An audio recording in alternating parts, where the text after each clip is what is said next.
Hello, guys. Welcome to another episode of the Foil series. Today, we are going to be focusing on round 6 or round 7. It depends mainly, like I mentioned right here, round 6 or round 7. It depends on the player featured. If he has completed the round 7, I'll go ahead and do the round 7. If his round is still ongoing, I'll do it with the round 6. That's why today is a double round. Sometimes this will happen. The other thing I wanted to go over is how many players we have for... Yeah, we're at 44 players for the next one. So at least the prize for the top 1 is guaranteed. We still need 21 or more players in order to get a spot for the world qualifier. So let's go ahead and do this thing. Let's go. So it is 86. Let's see if we have 87 here. Yes. So let's go back. And it's now 86 players. So let's go ahead and get the sequence. And we'll start with number 51. So 51 is Milk 57. Step 7 still in progress. I just want to make sure that they have moved forward. So it is Mikkel. Mikkel, this is around 7. This is theory at 0%. It is in in about 3 hours, this game is going to be finished. So let me just go ahead and check. And indeed, his opponent did not connect. Sigalat did not connect. I think Sigalat did not play any game this round. But the other game, we did have a full game. So that means that we're going to be moving forward here. So it's going to be Milk as a featured player. And in the meantime, let's go ahead and check Aurora Borealis. So I did change the scene. We should be able to see the full deck now. I'll just go ahead and check it at the replay here that I have as well. So let me just go ahead and check it out. So this is Sierra with the deck called Sierra from Aurora Borealis. That's a Marie Curie. When a character joins expedition facing me,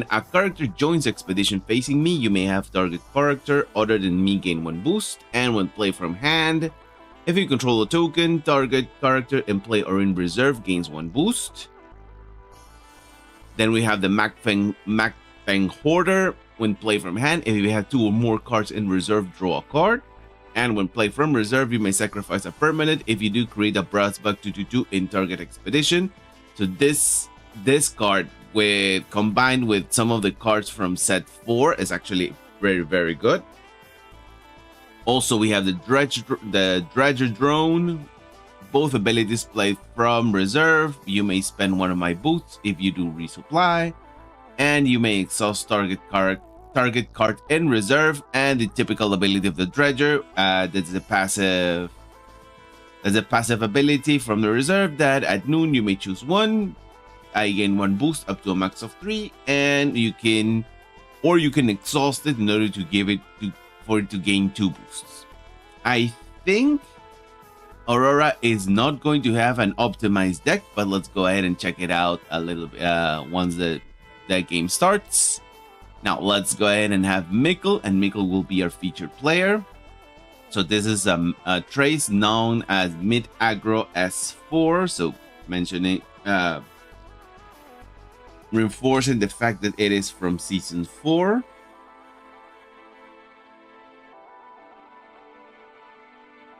Just give me 1 second. I need to do some things over here.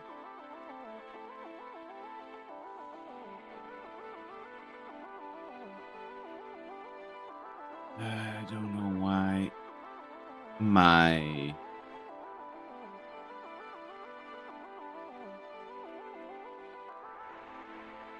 it is not connecting.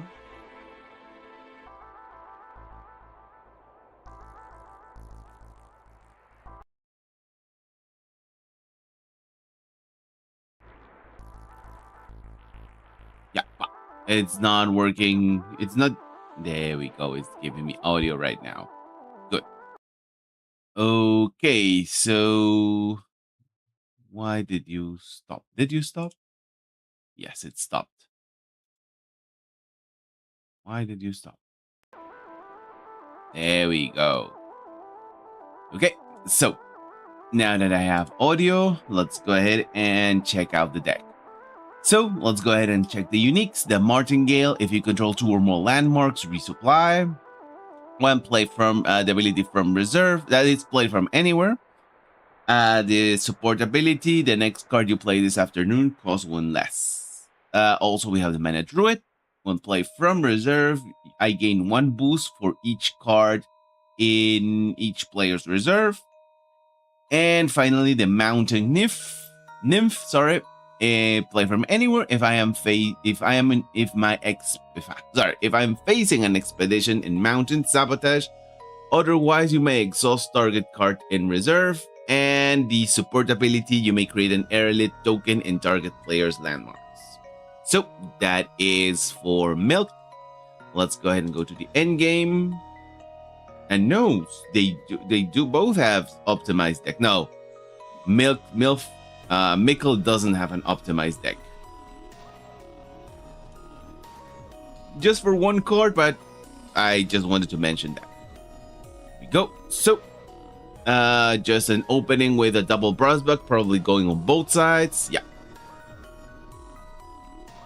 So can move forward on one side, puts down the other. Does say just going to block it. So it's a 1-for-1 on the very same side. Just using the Amelia to block rather than do anything else. Just want to make sure that this is going to work. 9 minutes. Yeah, this should work. Okay. So after the 1-for-1, let's go ahead and see. Probably just going to play. Yeah. Just going for the very same side. This time he has a resupply and going to block. Probably going to go to the other side. There we go. And just to try to block it once again, forcing a game once again. The one in Forest being overcome with the Bessie in this case. So once again, it's a 1-for-1, but this time on the hero side. And the Grems is actually now threatening if he puts anything down and on the as a permanent, you can just take it away. The mechanic probably going on the other side. Okay, there we go. The Bessie there to block it. The Grems now being able to move forward and just going to use the other Grems just to move forward, get another token in. And once again, a 1-for-1, but the Inkcaster this time will most likely bring the dropship back, the Brasbuck dropship back into the hand. No, decides to go with the Engineer. Interesting. So still want to keep up the mechanics, sorry. So still want to keep those possibility of an after you. There we go with a very good resupply. 2 options, very good 2 options right there. Just go with the Brasbuck. So each side will have a 3-3.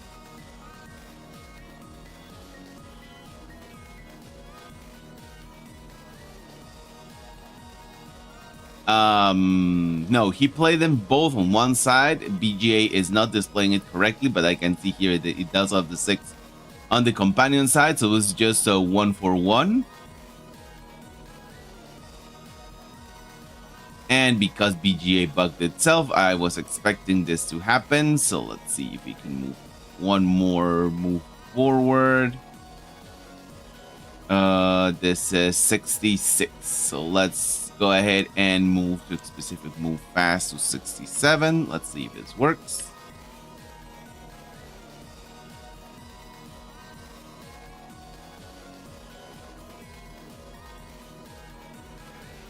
Probably going to have to update it because BGA did bug itself out. So let's go to specific move fast to 67. Let's go ahead and try it once again. It is still bugged, but let's see if it plays none anyway. Yeah, it seems that it is going to work.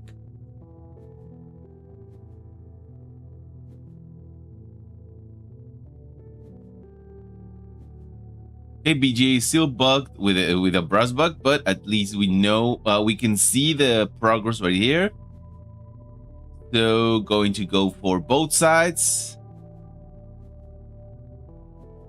He can try to move forward on the hero side. I think he's going to try for the hero side.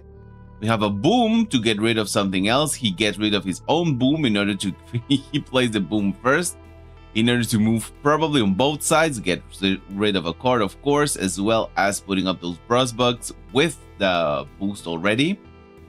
He uses his own boom, going to get rid of his own card, going to sacrifice a double movement for today, but at least getting rid of the brush bug. And with that, we have the double movement.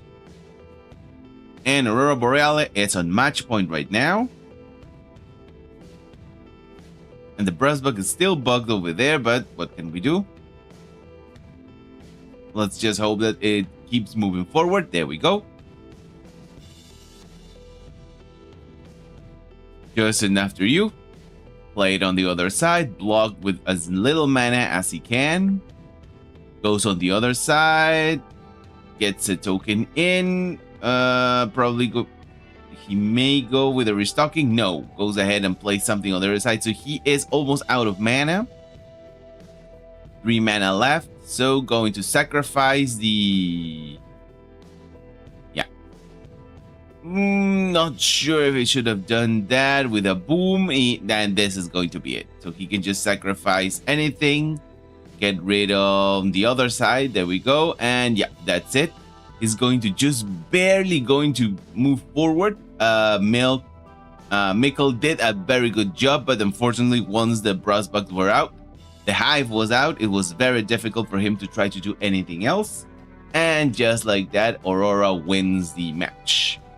Here we go. So that was Mikkel. Let's go now to number 19. So that is Charajou.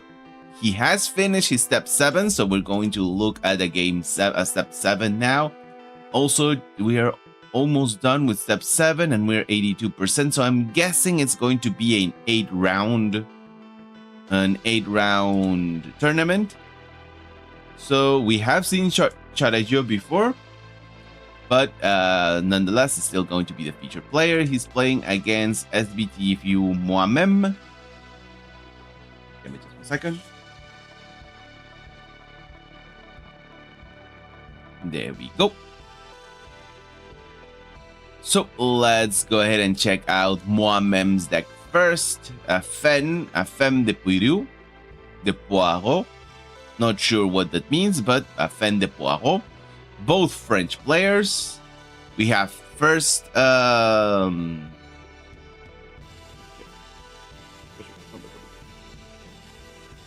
we go. So let's go ahead and check his uniques. First, the Ouroboros Incaster. Sorry, Ouroboros Trickster. You may put a card from your hand in reserve. If you do roll a die, on a 4+, I gain 2 boosts. On a 1, 2, 3, I gain 1 boost. And the support ability, you may have target character other than me lose fleeting.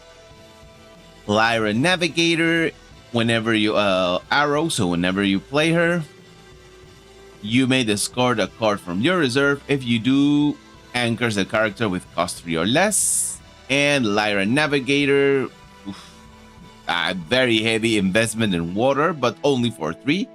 When a card leaves your reserve during the afternoon, I gain 1 boost. So being a Fen, this is an extremely good card. She can boost herself a lot. And up to 1, the fleeting ability, the support ability, up to 1 target character gains fleeting. So if actually you can play the Lyra Navigator next to this one, so around 5, you can discard a card from reserve, have her out, then play her, not only anchoring her, but also giving her a boost. So a very good combo from these 2 uniques. Then let's go ahead and check Charajou. So Charajou is playing Soul and Halua. We see that he has indeed the Hunger, the biggest threat right now in the meta. We have the Koi, Playful Leviathan. He is a giant. From play from hand, you may immediately pass. If you do, create an airlit token in target player's landmarks, the typical ability. On the other hand, we have, let's see, the second one, we have Medusa. When played from anywhere, you may send target character to reserve. If you do, create an airlit token in its controlled landmarks. And when played from reserve, you may immediately pass. If you do, target character in play or in reserve gains 2 boosts. And the support ability, create an airlit token in target player's landmarks. Also, we have the Halua, the Raging Leviathan, Gigantic Tough 1. You may, when played from reserve, you may immediately pass. If you do, target character gains 2 boosts and fleeting. Also, the support ability that you can create an airlit token in target, in your landmarks. So this is directly in your landmarks. So let's go ahead and go to the end game. It is going to be automatic this time.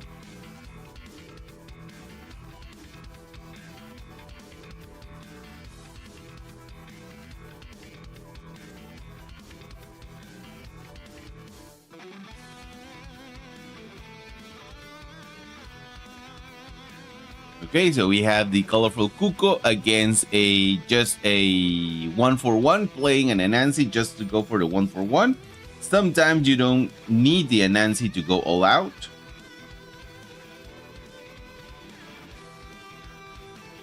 You just need her to be over there. Okay, we have a hunger, but it's going to get rid of the hunger. So at least one of those hungers have left the building. Going to give fleeting to the colorful Cuco. So the Cuco is actually going to go to 2, but the Anansi is going to go to 4. So once again, a 1-for-1, but Halua passes first. So this is the second turn Halua has already passed. So that means that Halua is moving forward to Sol is moving forward to have the presence of Halua.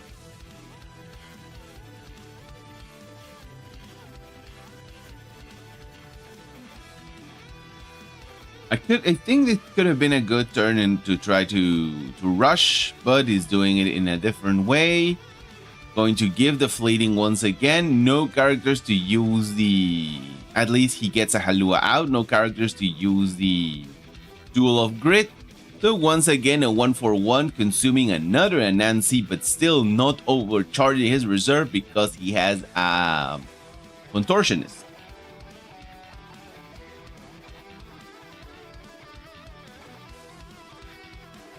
I think gets rid of the Coward's Intervention. Okay, not going to be able to use the Halua quite yet, at least not the unique one. Oh, it was a 6. I thought it was an 8. So he is able to get the Halua out. Still, even though he's playing on one side, doesn't matter. His Halua is actually going to help him a little bit more on the other side. So once again, a 1-for-1, still very a tight game. Second.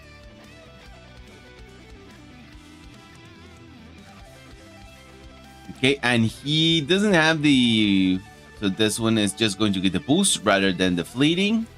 The Lyra Signet, just to draw and try to get a resupply. Does get a resupply. The Ouroboros thing. Okay, so he is playing strong on both sides and now has the chance of actually getting out a Halua, a giant Halua, so going to threaten both sides. This is just a 4, passes. Halua gets his 5th, Sol gets his 5th token in, so this is a giant Halua. X marks the spot. What is it going to take away? Probably Halua.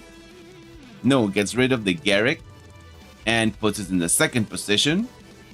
Discards a card in order to play the Navigator and be able to move forward. Gets rid of a card in order to give anchor to another character. So there we go. Once again, a 1-for-1, a very tight game. But that Garrick is still coming back.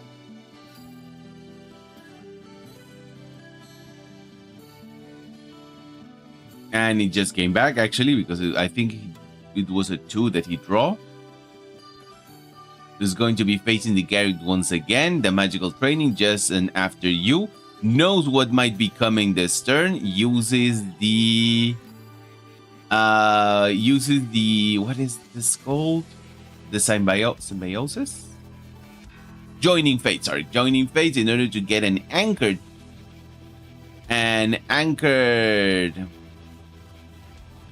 hunger, sorry, with lots of boosts in Opera House just to get this thing rolling. But there was going to be Halua as a giant, so going to be playing on both sides. Muamem can't do anything this turn, so it's a double advance from Sharajo. And just like that, get rid of his reserve, getting rid of anything else he might have done. Sharajo wins the game with the final hunger. Let me see how many hungers did he play on reserve. Okay, only one sent, not to reserve, sorry, to as mana. So that's how Sharajo wins this game. Let's go ahead and move on to our next one. It is going to be number 10, player number 10. So that is the Totem that has also finished round 7. So we're going to go ahead and take a look at that. Let's go ahead and check him out. So let's view game replay. It's going to be from his point of view against AK-47. Both are very good players. They usually rank very high in the tournament. It was based on Elo, the Totem's game. I'm glad that he was actually able to do it. I also check something out real quick. So let's go ahead and have his deck. Let's check his deck for just 1 second. So Sierra and Oddball, the first one, the Machine in the Ice, when played from hand, sacrifice another robot or permanent. If you can't, send me to reserve. When played from reserve, you may discard a card from your reserve. If you do, you may activate the arrow abilities of target permanent you control. Okay. Then we got the Copelia. When I go to reserve from the expedition zone, you may play me for free and I gain a sleep. And when played from anywhere, create a brass bug 2/2 and target expedition. So actually this Copelia can get 2 of them out, which is actually extremely good. And the Athena, when played from reserve, if you control 2 or more landmarks, I lose fleeting. And whenever you play her, if you control 2 or more landmarks, create a brass bug in target expedition. So kind of gaining double synergy for herself. This is the Sierra of AK-47. Let's go ahead and check that the Totem. I think he plays with Lyra. Yeah, he plays with Lyra, but with Nadir this time. So Nadiki 94. Let's go ahead. This is a Loki. You may discard a card from your reserve. When played from anywhere, you may discard a card from your reserve. If you do, each player discards their hand and reserve, then draws 3 cards. Gotta say, we're not a fan of Loki with Lyra. Usually you will be the one losing, but there may be a situation when it actually works. The second Loki, you may discard a card from your reserve. If you do, each player, it's the same thing, different costs. And this one has the reserve, the support ability, you may return a card from your reserve to your hand. And this one, each character controlled by target player gains fleeting. And finally, the final Loki, this is only from hand. You may discard a card from your reserve. If you do, each player discards their hand and their reserve, then draws 3 cards. This can be kind of a counter to Hunger, because you can play it and just get 3 cards in your hand, clear the board completely, so the Hunger is not such a threat. And being a 5/7/7 will most likely be able to withstand the Hunger. Could be. Let's go. This one has a support ability that you may have target character other than me lose fleeting. So with that, let's go ahead and go to the end game.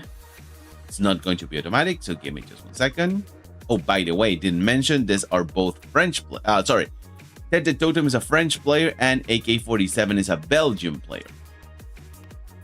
So let's go to the game. Go ahead and go to the end game. There we go. So Nadir just trying to force a move forward on the hero side, Just going to go ahead and play on the companion side with the token. So a 1-for-1. Just trying to ensure that he did advance and there were no shenanigans on the hero side. So just full all in with on the hero side.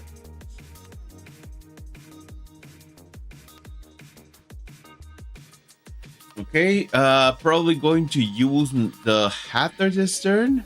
No, he's going to use the... Okay, no, not what I thought it was going to happen.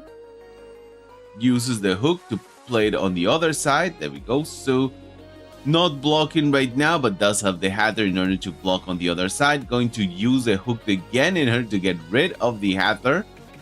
So lots of strength on the companion side. Going to draw a card. If I'm not mistaken, the starting card does have some ability in Lyra as well. Yeah. So there we go. Draws a card. And this is the... what is it called? The Aeroliths. Okay.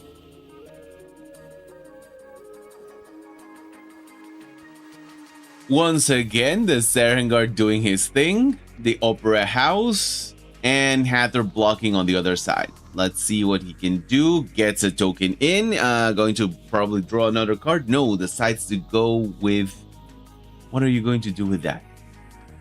Just going to draw. So... Oh, he gains 2 boosts by getting rid of it. Yeah, that's right. So, once again, a 1-for-1. AK-47 doing what he can in order to keep moving forward. In this case, being just a 2, considering that he had the jellyfish was enough. Didn't put a token out, but it was just enough mana in order to try to do it. So this turn, it did help. Now, moving on to water. Blocking him on water. He has the sea nymph, so that's why... Oh no, this is the... not the sea nymph. This is a mountain nymph? Lyra. Oh, Lyra map maker. There we go. Okay, so gets the tokens in. Is able to move forward on the hero side. Let's see what he does on the companion side. I think he's going to do nothing on the companion side. No, he does have the airlet. So it's a double move from Ted the Totem. Just a single move from AK-47. So that means that Ted the Totem places himself 1 expedition ahead. And the map maker, I think we have 1, 2, 3, 4, 5, 6 visible. So the map maker can do her thing. And gain boosts. If I'm not mistaken, it's boost, right? No. She puts a character asleep. Okay, so almost blocking on the hero side. Let's see what he does. Plays it another brass buck, so it's going to be a 4 on one side and 4 on the other. So 7, 4, 4, 4. Not sure if he's going to be able to do it with the airlet. He is able to make it a 5. Just trying to push on the hero side with the map maker. Gains 1 boost. Puts a token to sleep. And is able to do the double move. And just like that, the totem takes the game. With a majestic control, using Nadir, using the airlet in such an amazing way. Because this one, if it means that he is a 5 for 3. If there are at least 3 single terrain, and there were more than 3. Also using it with the Lara map maker. That one, play from anywhere. If 3 or more single terrain stations are visible, she gains 1 boost. So she did gain the boost. And when play from hand, if 5 or more single terrains are visible, a character gains a sleep, and she was able to do it as well because you had 1, 2, 3, 4, 5, 6. So the maximum number that she could use, she actually did it, and that's how she that the totem was able to navigate with both characters in a very good way, taking advantage of the things that Nadir can actually do very well this round. There we go. Let's go now to number 7. So another top player, Vince the Troll, that has also finished his round number 7. So we're gonna check that one out. Let me go ahead and view the game replay of Vince the Troll. It's going to be from Vince the Troll's point of view, even though he didn't win. Let me just make sure. Yeah. hand against Lickborn. So I know Lickborn is a German player. Vince de Troil is a French player. So let's go ahead and check Lickborn's deck out. This is a Gojo and Buddha. The Fire Rabbit, you may have me gain Fleeting. When played from hand, you may have me gain Fleeting. If you do, the next card you play this afternoon costs 1 less. When I leave the expedition zone, if I was Fleeting, draw a card. So kind of a very good combo right there to have the next card cost 1 less and even be able to draw. Especially, yeah, well, he's a Kojo, so not a soul to try to pass first, but still a very good option. If you don't do that, you can just have the option is to, you may exhaust target card in reserve. If you want, you can have that option as well. The Medusa, when played from reserve, you may send target character to reserve. If you do, create an early token in its controller's landmarks. And when I go to reserve from the expedition zone, if I was the first player, sabotage. And finally, the Bouncer, play from anywhere, sabotage. If you control 1 or more landmarks, resupply. That is when played from reserve. And the next character you play from your hand this turn activates his from reserve abilities as if it was played from reserve. There we go. So that is Lickborn's deck. Let's go ahead and check his opponent, Vince de Troil. That is a Trace set 4. Where are uniques? There we go. So the Axiom Salvager, when played from reserve, you may put a card from your hand in reserve. If you do resupply and play from hand, if I gain I gain 1 boost for each card in each player's reserve. So a rare Anansi, the 3 Little Pigs, when you play a permanent, if you control 2 or more landmarks, resupply, and when played from their support ability, you may return a card from your reserve to your hand. And finally, where's the last one? Only 2 uniques? It looks like only 2 uniques. Yep, only 2 uniques. So let's go ahead and check out the game. It's not going to be automatic, so give me just 1 second.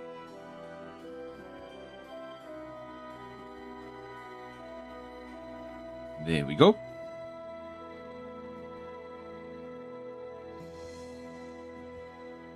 So first turn for Vince. Oops, sorry. There we go. First turn for Lickborn. Just setting up for next turn. Nothing gained, nothing lost. A double advance from Lickborn this turn. This may cost him. This may be the reason why he ended up losing. Just had to draw a card. Didn't have anything really to do anything else. Gets rid of the bug out. At least he's going to be able to do an interesting turn, this one. But just goes all out on the... Okay, interesting choice. He could have tried to move on both sides. He could have played the Killing Elemental and put down the Dr. Frankenstein in order to have a different game, but he decided just to have a 1-for-1. Not an advantage for Vince. Actually, he could have gone for a 1-for-1, 2-for-1, up 2, and his opponent just 1. A full out on the companion, not going to do anything right there. Gives it 2 boosts. Gains another token out. The first token is going to get rid of the Dr. Frankenstein, so that's why I thought it was better to do it last turn. He's going to lose that card because there's nothing in reserve, so that's why I said it should have been last turn. I don't know why he didn't do it last turn. We're going to get rid of the Elemental or a hook. Yeah, he has another hook on hand, so he can just sacrifice that. A 1-for-1, but still 2 expedition advantage for Lickborn. Going to get rid of the Foundry mechanic.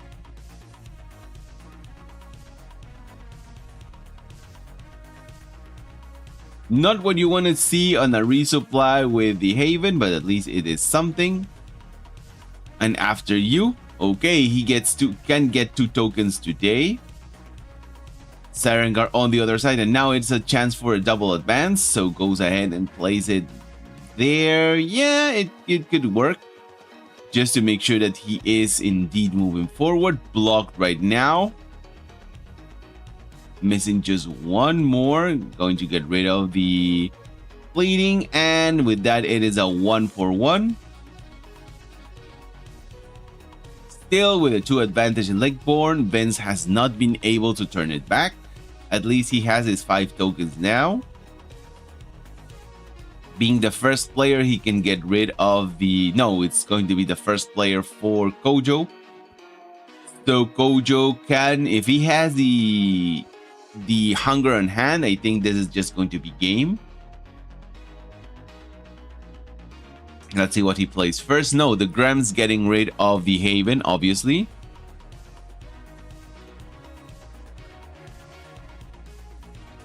Another Haven, there we go. The Order Spy to get rid of the Haven once again. Probably going to put down the Amelia. The Amelia is blocking right now on the hero side. And just like that, we have an... Okay, you see he's being blocked on both sides. Just move things to one side and get a few more cards in. And probably, yeah, use the hooked ones again in order to move it to the other side. It is going to be a potential match point for... What are you going to... Okay. Yeah, I think that was a good idea.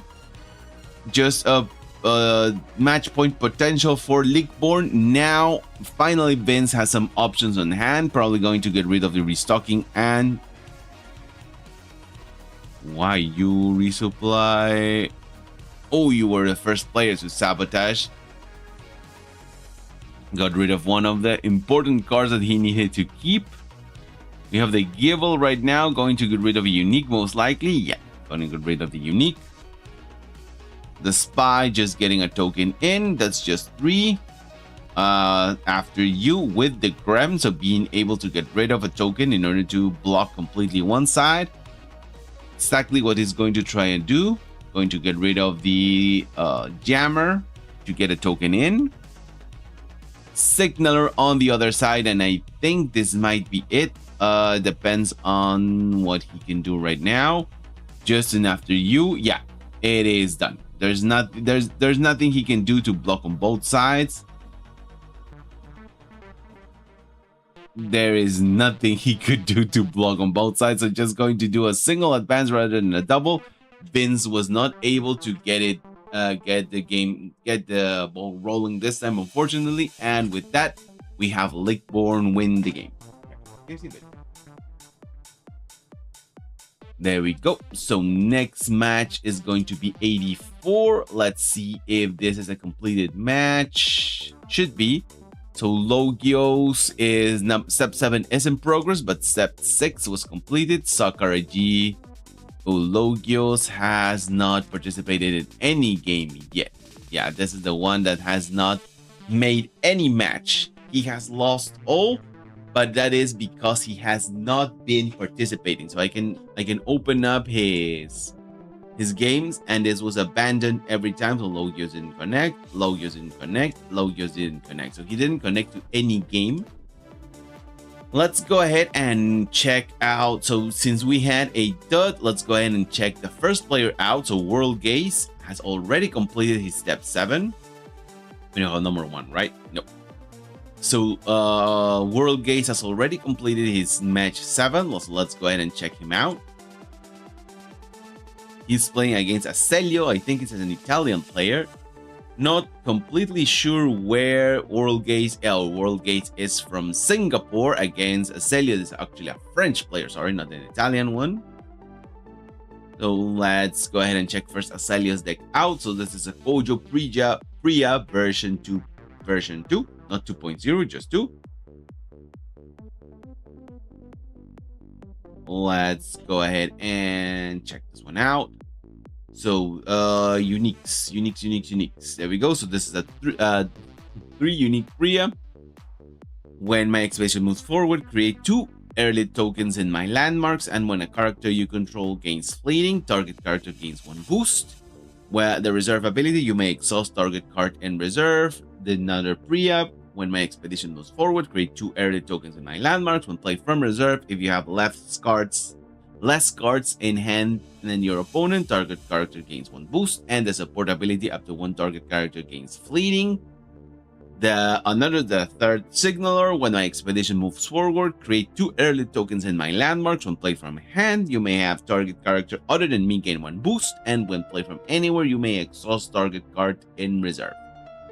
Let's go now and check out World Gaze. So World Gaze is Festival. We already know that he tries to do it with a festival. First unique, when I leave the expedition zone, roll a die. On a 4+, draw a card. On a 1, 2, 3, resupply. Can be risky if you already have your reserve overcharged, but you know when you're going to play her.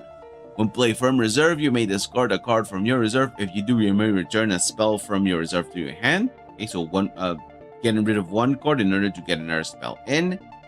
Mountain Guide, if I'm the only character in my expedition, draw a card. That is when played from hand, and the next card you play this afternoon costs 1 less as a support ability. And finally, the Martingale.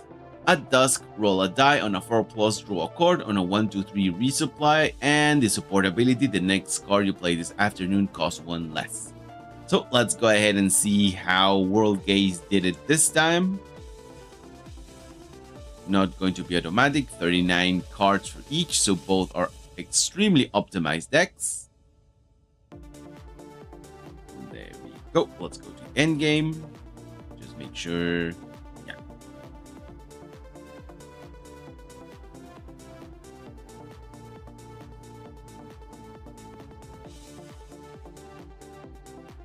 Okay, it seems it's going to be blocked, going to the other side, and yeah, just a 1/1. No ramping this turn. Just a 1/1. Still had the 1 card left in order to do that. And next turn is going to be very aggressive. Probably going to play... No, he cannot play the Jin in order to block both sides because he has the option to move on water. Just plays a 1 in order to ensure water. He's going to try and ensure moving forward. Oh, yeah, that's right. He blocked right there. So 1/1. No, he did have another tiny Jin on hand. So that means that it is a double advance for World Gaze while we get a... Sorry. There we go. I knew something was going wrong. A double advance from Aselio, sorry, on a single advance on World Gaze. And Aselio even moved forward with his... It started to ramp. Now we have a potential double ramp as well as having Buddha out. There we go. So goes all out on that side with 2 boosts already. Getting rid of 1 in order to get it on the other side for free.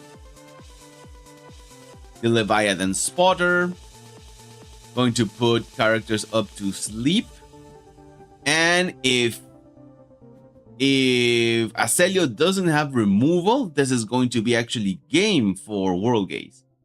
Doesn't have removal, so he's just going to play right there, and what playing the Lyra, the festival, just anchors one of the characters, and that's it. That's how World Gaze did it. I'm fairly sure World Gaze has done it like this several times. And there we go. The festival, no removal in order to get characters out with the counting sheep on hand. It is a very tough combo to stop, especially since he played this card for free, and it makes the next spell cost 1 less, so this one costs 1, and then with a festival and just with 5 mana he was able to play have his 3 characters out, 1 with asleep, 1 with fleeting, and 1 with anchored, and just like that World Gaze won the game. So very good technique from World Gaze. I just want to check Q from table 41, 11, 11, 1, 3, 1, 1. So World Gaze has been doing it consistently. It is unlikely, it's not ensured that he will win. He is right now 7-0. It will be most likely 8 rounds. So going to be moving towards into the holiday season. Let's hope that it doesn't end up on Christmas. But nonetheless, that was a very good game from World Gaze. So now let's go ahead and check the next one. The next one is player 8. So we have Kembo. He has already finished his step 7, and he's going to be the winning featured player this turn. Let's go ahead and view game replay from Tak Nkembo. I'm wondering if he's from Africa. Jack Sparrow, we know that he is a French player. So no, it's an Italian against a French player. Let's go ahead and check Jack Sparrow's deck once again. Kojo Rinko, so he is Rinku, sorry, so he most likely going to be using the deck that Rinku took the World Championships. In this case, let's go ahead and check his uniques. The Lyra Navigator, whenever you play her, draw a card, and when play from reserve, you may pay 1. If you do, up to 2 target characters each gain 2 boosts. So kinda neater with another character out. The Aja, when play from hand, each player puts a top card from their deck in their mana zone. That is forced, not made. This is each player puts the top card. And when play from reserve, put the top 2 cards from your deck in your mana zone. So kind of giving me a Tsadi vibes. The next character you play this turn gains 2 boosts. That is the support ability. And finally, the Dane. I gain Anchored whenever you play her or him. I think it's him. Then create an airlit token in target players. Create an airlit token in target players' landmarks as the support ability, just in case you don't want. I think it's a him. Dane, I think it's a him. Now let's go ahead with Nkembo. Nkembo is about his characters being able to fly. Welcome to our third viewer of the day. In case you're watching this later as VOD, welcome guys, welcome one, welcome all.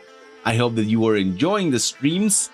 I think I'm gonna be bringing some shorts, so if you want to subscribe, leave a comment, let me know what you feel about the stream. Every comment, if it's a constructive criticism, is welcome. Please don't just hate for being a hater. Now let's go ahead and check the Ozma. If you control less than 8 mana orbs, draw a card. That is play from anywhere, and the support ability that you can create a token in your hero expedition. Second Ozma, if you control less than 8 mana orbs, draw a card, so you kind of want to get them as soon as you can. And finally, a Quetzalcoatl, when an opponent draws 1 or more cards or does resupply, create an Ordis, recruit 1/1/1 in my expedition, and the when play from anywhere, draw a card, and the support ability up to 1 target character gains plating. So let's go ahead and go to the end game. It is going to be automatic this turn. There we go.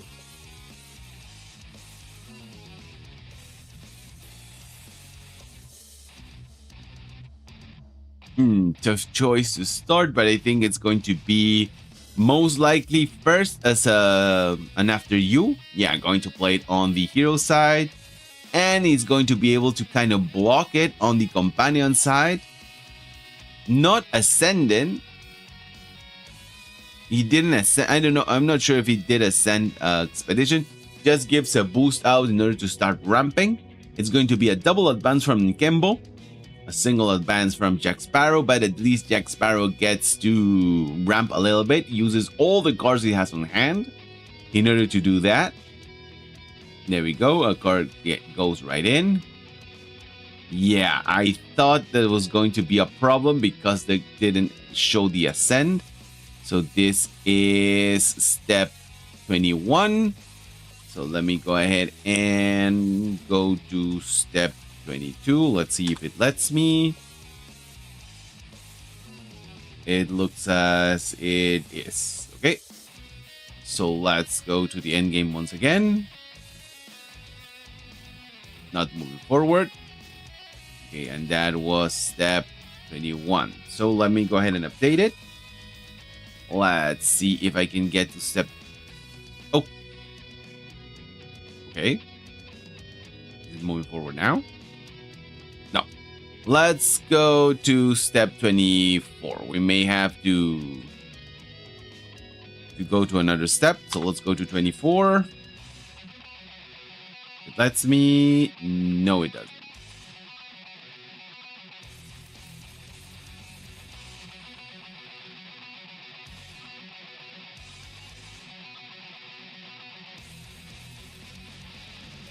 Okay, let's see right here if I can get the thing rolling. Yeah, there we go. So go to a specific move fast. Let's go to number 24. And no, PGA completely bugged out today.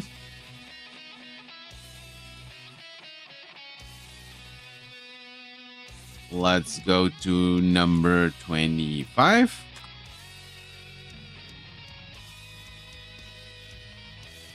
Still no. Okay, so let's go forward a lot. Let's go to number like 30. See if that helps. Specific move, number 30. Let's give it a second to load. And no, unfortunately, BGA does not want us to look at this game. Oh, let me try it once again. Let's go to 33. Okay, I see a 33 over there. No, BGA doesn't want me to look at this game. Unfortunately, the BGA is for some reason blocking me. So let's go to next one. Next one is number 74. That is Korok. Not finished step 7, so we're going to have a step 6. The table was abandoned, but let's see if at least we got a game. So let's see Korok against Paunashoyang. This is a Spanish player, if I'm not mistaken. Yeah, Spanish player. Let's see if he even got in. He did get in. So it's Pao 1, almost completely. Yes, so just over here, uniques, we have the Ascended Trooper. When played from reserve, if one or more expeditions is ascended, target character gains 1 boost. Otherwise, my expedition ascends. If one or more of your expeditions is ascended, draw a card. I just want to check something out. Yeah, it does look like that. Heimdall. When played from the support ability, create an early token in target player's landmark. Heimdall. When played from reserve, you may have target character switch expeditions. And if you control one or more landmarks, play from hand. If you control one or more landmarks, create an Ordis Recruit 1/1/1 token in your other expedition, the one I am not in. And the support ability, create an Ordis Recruit. And finally, Sagitta, the Soaring Leviathan. I am gigantic. When I leave the expedition zone, if one or more expeditions ascended, sabotage. And the support ability creates an early token in target player's landmarks. Okay, interesting uniques from Paunashoyang. Then we have Korok, a French player using Traced. Aju, the Axiom Pilot. At dusk, if you control a fleeting character, draw a card. And when played from reserve, if you have 6 or more mana orbs, create an early token in your landmarks. And the support ability, create an early token in target player's landmarks. The Icarus, Scout 1, ready all cards in your reserve. And when played from reserve, if your hand is empty, target character in reserve gains 1 boost. Kind of difficult to have your hand empty, especially with a trace, but let's see what happens. The Little Match Girl, if your hand is empty, create a Brasbach 2/2/2 token in your other expedition, the one I am not in. Not bad, but having an empty hand is kind of hard to play in this game. Let's see how the game played out. So let's go to the end game.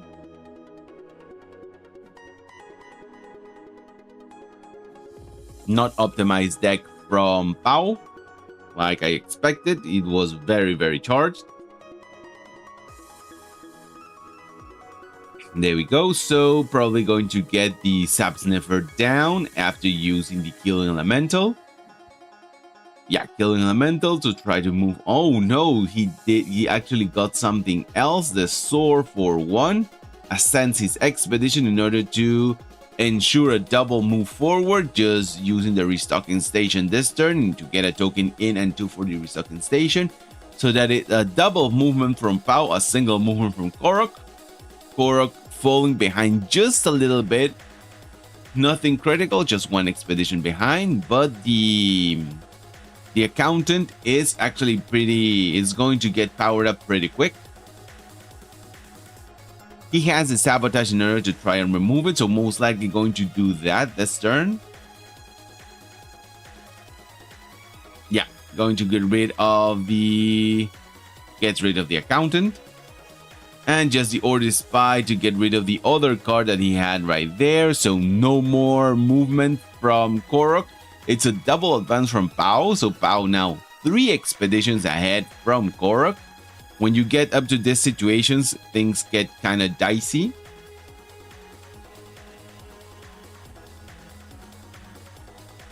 Especially since Korok doesn't have the option to put cards down just yet. The spy, just to get things rolling with, just goes for the 3, and with the prince, it's going to be a double advance from Pao. Unfortunately, Pao didn't seem to have time to finish the game because it was a double advance from Pao.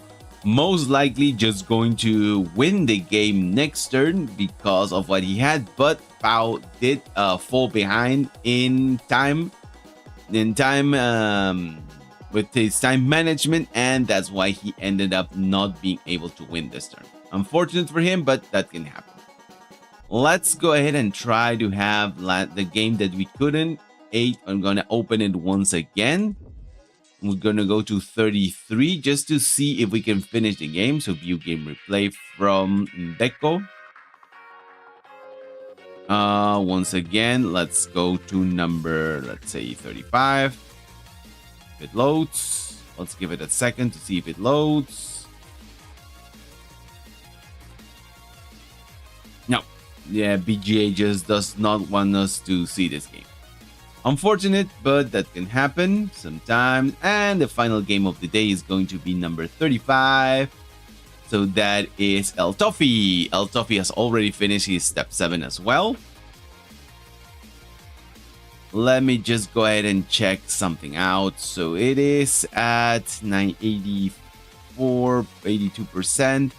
So I just want to count how many tables are missing. So we have, how many tables are missing? We're missing 1, 2, 3, 4, 5, 6, 7, 8, 9, 10, 11. Yeah, so it's almost, I'm almost sure it's going to be an 8-round tournament. I just wanted to check that out. So that means that on Wednesday, we will be having probably step 7, step 8. No, just, yeah, we have seen some from step 7. So yeah, it's going to be step 7, step 8. Yeah, it's going to be step 7, step 8. El Toffee against El Dandir. El Toffee is our featured player, so let's go ahead and get his deck loading. And El Dandir, let's go ahead and see where they are from. Both French players. Let's go ahead and check first El Dandir's deck. Using a Kojo version 2.0, does have the uniques. There we go. So the junior chef. When play from hand, you may put a card from your hand in reserve. If you do, draw a card. And the support ability when you play another, the passive support ability when you play another character, I gain 1 boost up to a max of 3. Then we got the Ultrum teammate.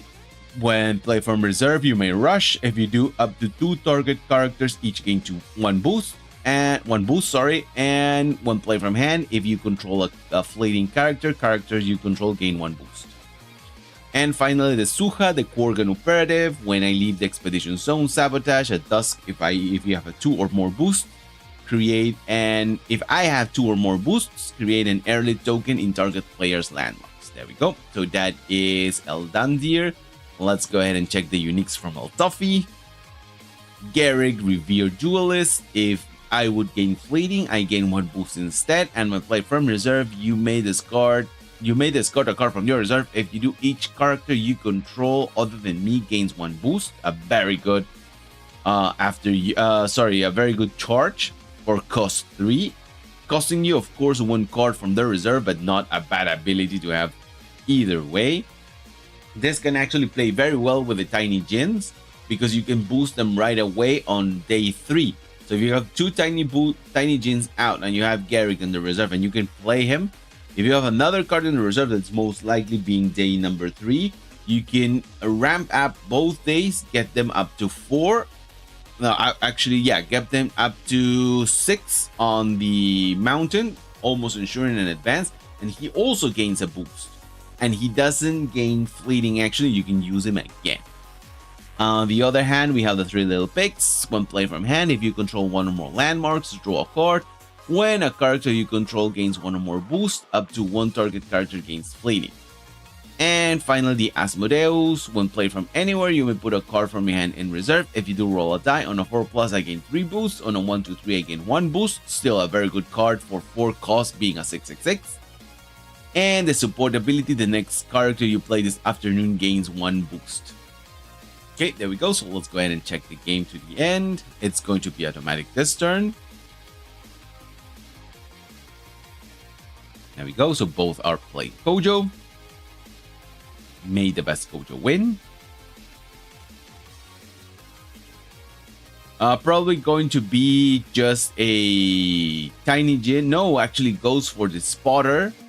Not going for an opening haven. Gives it rage, so going to draw a card and still move forward, not being able to block just for one on mountain. So they it's a double move from Maltofi, a single move from Eldandir, sorry. Probably going to be a turn. This turn he's going to first move going to get rid of the fire rabbit, right? Yeah, fire rabbit. Putting down the haven or not. Yeah, the Jin, the mirror match. So no, he just goes on the other side, shows the mighty Jin, and just since he has already drawn, now he plays the haven. It's a 1-for-1. Eltofi keeping up his advantage. Playing the spotter very well in order to be able to draw a card. I think that's what... Yeah.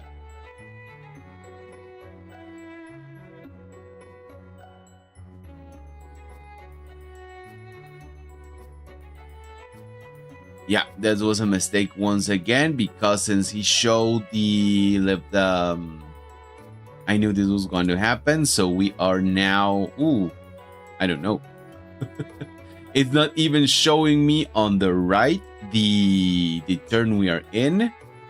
So let me just guess. Okay, so this is plays Rage for 1, Eldandir, Eltofi, Mighty Jin, Fire Rabbit from your deck. So we are on move. No, this is day 1 night now. It's more.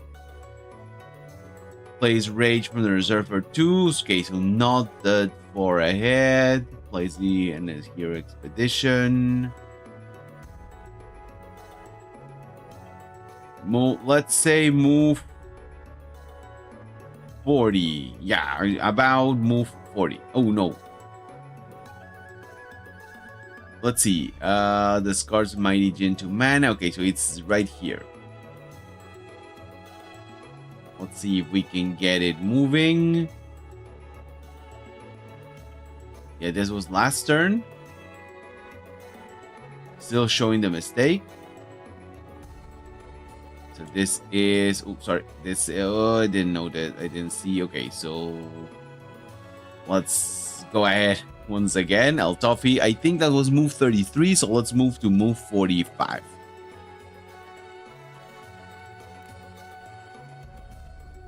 See if this works this time.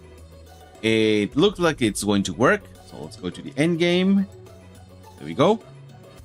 We lost a few movement, but at least we can see the game concluding.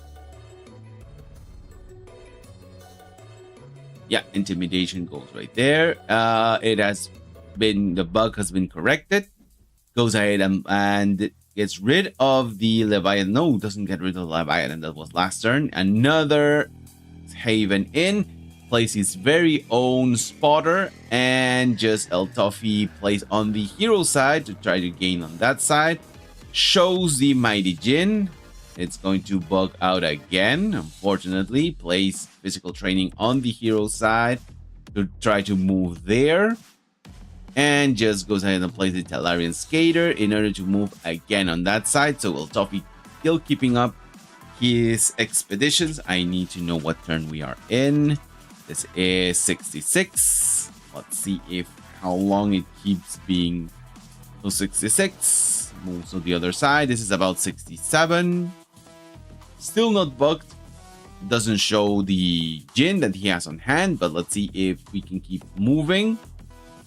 And just like that, it froze again. Yeah, that's what I was expecting. So this was about 67.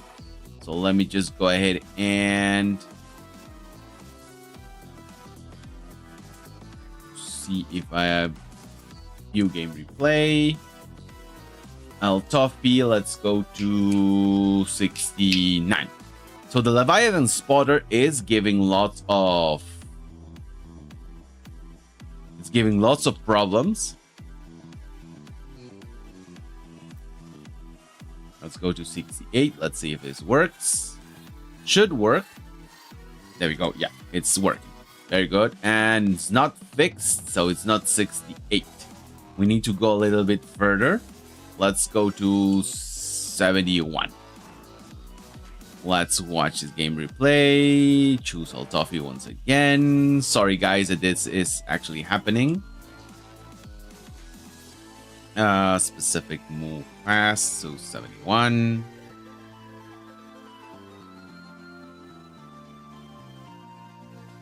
Yeah, it is. Oh, sorry, 71. There we go. Let's go to the end game. Is it corrected? It should be. Let's go to end game. There we go. Okay, so still moving forward. There we go. Gives it just a boost. Gives it the rage, probably to the Seringar in order to draw and gain those 2 boosts. There we go. Plays the Talarian on the other side. Still got the physical training. Yeah, the physical training going to go on the hero side. There we go. On the hero side, just to get another card in and also move forward. So once again, a 1-for-1. Eldandir doing what he can. Toffee already on match point. It is going to be Eldandir that gets the Kojo, the Buddha this turn. Nothing to sabotage. So yeah, that was the most obvious candidate to go down there.